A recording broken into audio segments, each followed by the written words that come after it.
नमस्कार, आप देख रहे हैं अब तक टीवी चैनल। हमारे संवाददाता धर्मेंद्र कसौधन ने जनपद बस्ती से जानकारी देते हुए बताया,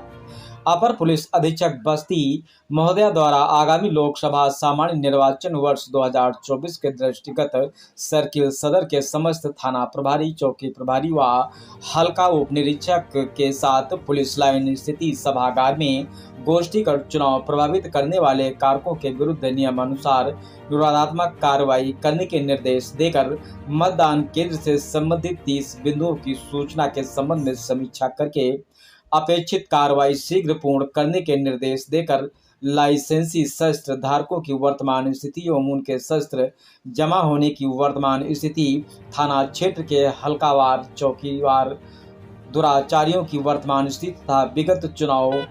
वर्षों के निर्वाचन के दौरान घटित अपराधों की समीक्षा एवं उससे संबंधित व्यक्तियों के विरुद्ध वर्तमान निरोधात्मक कार्रवाई आदि की समीक्षा कर आदर्श आचार संहिता का कड़ाई से अनुपालन कराने व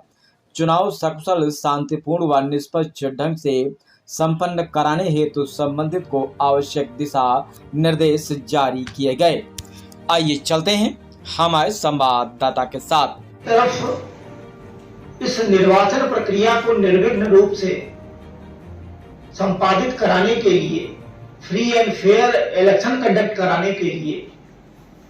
हम लोगों से आयोग द्वारा कुछ अपेक्षाएं भी की गई हैं। उन अपेक्षाओं के अनुरूप हम लोगों की तैयारी कैसी है, इन्हीं बिंदुओं पर हम लोग चर्चा करेंगे। नंबर एक, अगर किसी भी उससे देखा जाए तो जो बाहरी फोर्स जो आता है, चाहे वो सीएपीएफ वाला हो, सिविल पुलिस का हो,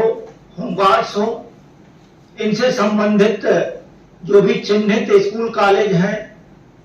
वो आप लोगों ने देखा, भौतिक सत्यापन किया, रिपोर्ट भी भेजा, उनकी क्या स्थिति है। उसके अलावा जो अन्य बिंदु होंगे आपके एलओआर से संबंधित होंगे। 16 तारीख को डिक्लेयर होने के बाद ही प्रतिदिन कई बिंदुओं पर आप लोगों द्वारा सूचना भेजी जा रही है। इससे इतर जो बिंदु हैं, ये एडीजी साहब के आदेश के अनुक्रम में जो आपके जनपद में जितने मतदान केंद्र हैं, उन मतदान केंद्रों से संबंधित 30 बिंदुओं की जो सूचना आप लोगों को भ्रमण करके सूचना एकत्रित करके भेजनी थी, एक विस्तृत मीटिंग इसी हाल में हम लोगों द्वारा थाना प्रभारियों और जो आपके सेक्टर पुलिस अधिकारी हैं, चौकी इंचार्ज साहबान है, सबकी उपस्थिति में करके निर्देशित पहले से किया जा चुका है। उसकी क्या स्थिति है। एक महत्वपूर्ण और बिंदु होता है, जो इलेक्शन के दौरान आपके थाना क्षेत्र, आपके चौकी क्षेत्र का दौर आएगा जमा करने के लिए, हम लोगों ने पहले ही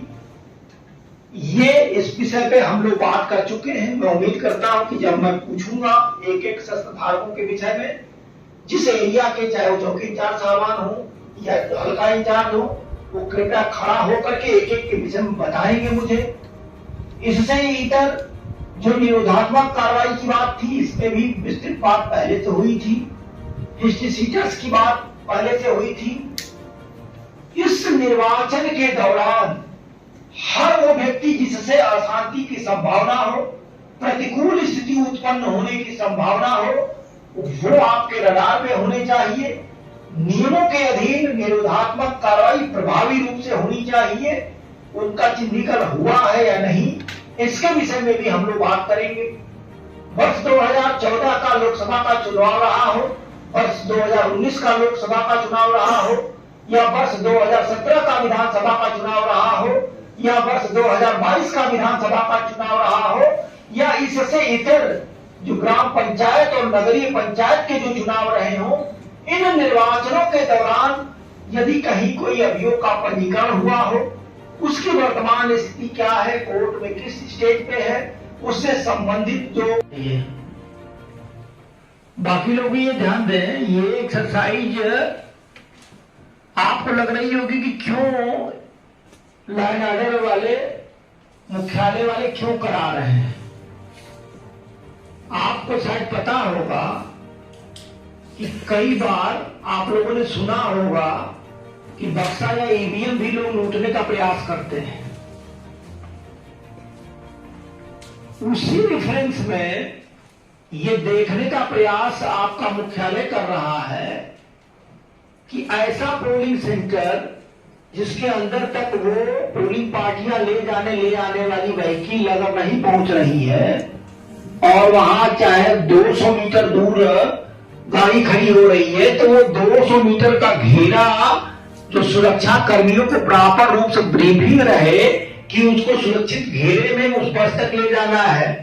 न सिर्फ ईवीएम और उससे संबंधित अन्य सामग्री को, बल्कि वो जो मतदान कर्मी वहां है उनको भी सुरक्षित घेरे में ले जाना है। तो आप वहां के सेक्टर पुलिस अधिकारी रहेंगे, ये आप ही की रिस्पॉन्सिबिलिटी होगी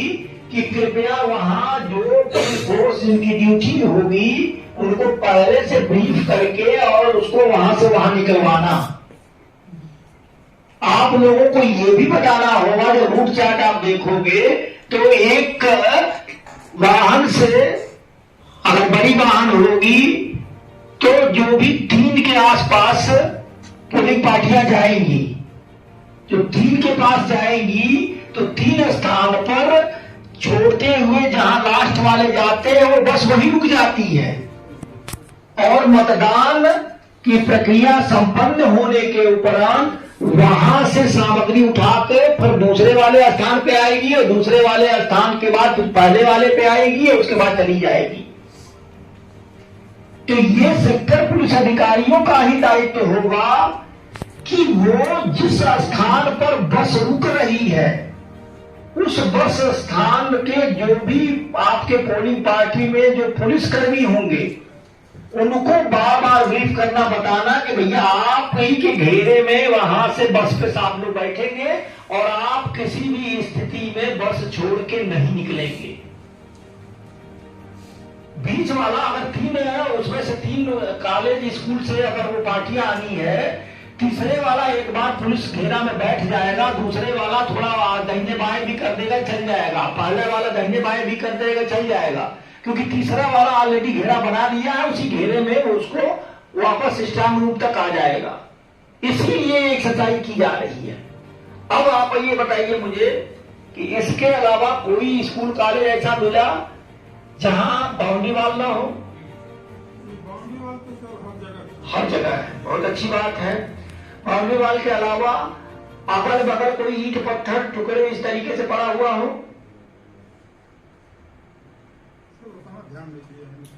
ध्यान नहीं दिया तो फिर किया क्या यार? तो इतना प्रवचन तो कितनी बार हमने वो कर दिया। बैठ जाइए, दूसरे कौन है देखे हम उनका भी ध्यान